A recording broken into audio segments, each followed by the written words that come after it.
Hello, my name is Tom Beckman. I'm a consultant in internal medicine at the Mayo Clinic, and today I'm going to discuss 3 cases in men's health. I'll then talk about clinical pearls related to those cases and the rationale and literature supporting those clinical pearls. The first case involves a 67-year-old man who presents for follow-up of erectile dysfunction, or ED. Previously, he was prescribed sildenafil, 25 milligrams, to be taken as needed prior to sexual activity. He was told that if the 25 milligram dose is ineffective, then he may increase it to 50 milligrams. He now reports that the 50 milligram dose, taken on several occasions, did not produce erections, so he's wondering about additional treatment options for his ED. The clinical pearl is that PDE5 inhibitor medications, including sildenafil, will not produce erections in the absence of sexual arousal, and sildenafil may not be effective unless taken on an empty stomach at least 1 hour prior to sexual activity. In fact, research has shown that about half of people who fail sildenafil therapy will eventually enjoy success with this medication if they're educated on how to take it correctly. Therefore, simply increasing the dose of sildenafil would not be effective for men who don't take it properly. Additionally, combining sildenafil with other treatments for ED, like penile injection therapy, is not recommended because combining these medications can cause adverse reactions. Finally, we found that men sometimes don't realize that PDE5 inhibitor medications won't work in the absence of sexual arousal.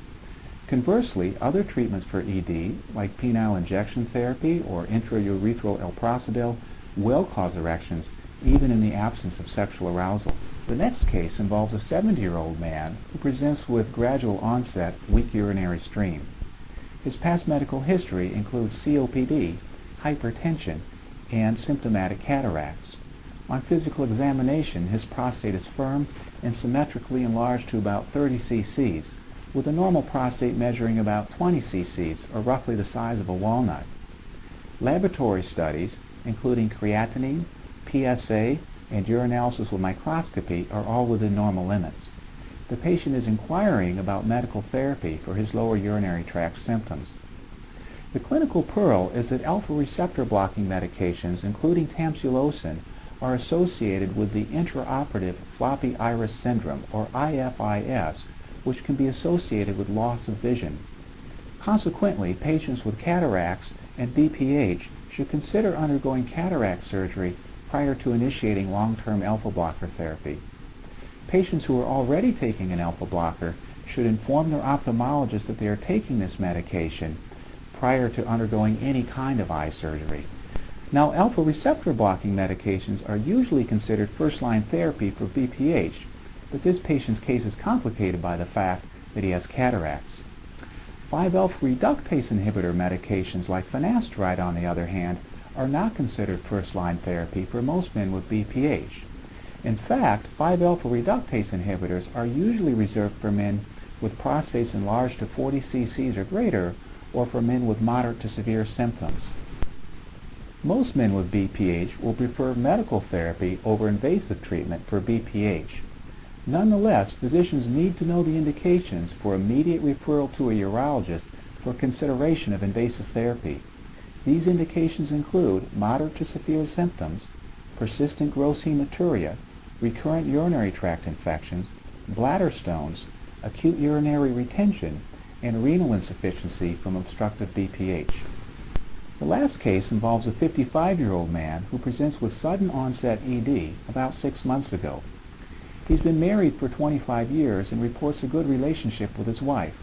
However, lately he's had less interest in sexual activity, and he feels guilty because sometimes he dreams about having sex with other women, which produces firm nocturnal erections.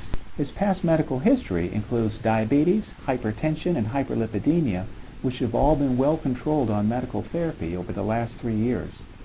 On physical examination, he appears obese, has a normal affect, and his blood pressure is 130/80.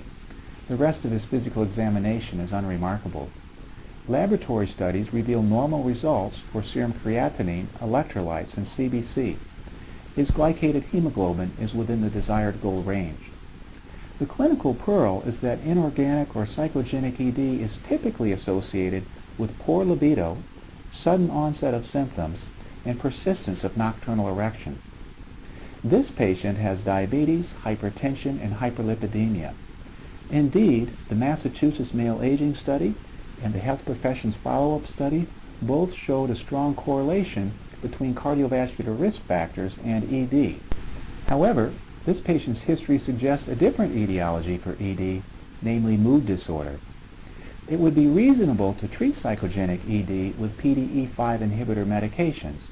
Yet, especially in men with cardiovascular risk factors, it is important to take a targeted history to evaluate for potential ischemic heart disease.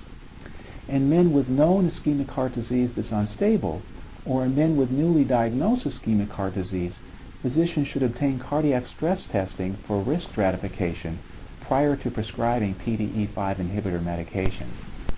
Finally, the persistence of nocturnal erections indicates that a man's genital anatomy and physiology are intact. In our experience, simply educating patients about this and reminding them that psychogenic ED is usually temporary can provide great reassurance. We hope you benefited from this presentation based on the content of Mayo Clinic Proceedings. Our journal's mission is to promote the best interests of patients by advancing the knowledge and professionalism of the physician community.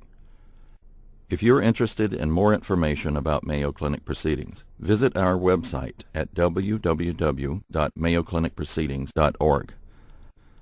There you will find additional videos on our YouTube channel, and you can follow us on Twitter. For more information on healthcare at Mayo Clinic, please visit www.mayoclinic.org. This video content is copyrighted by Mayo Foundation for Medical Education and Research.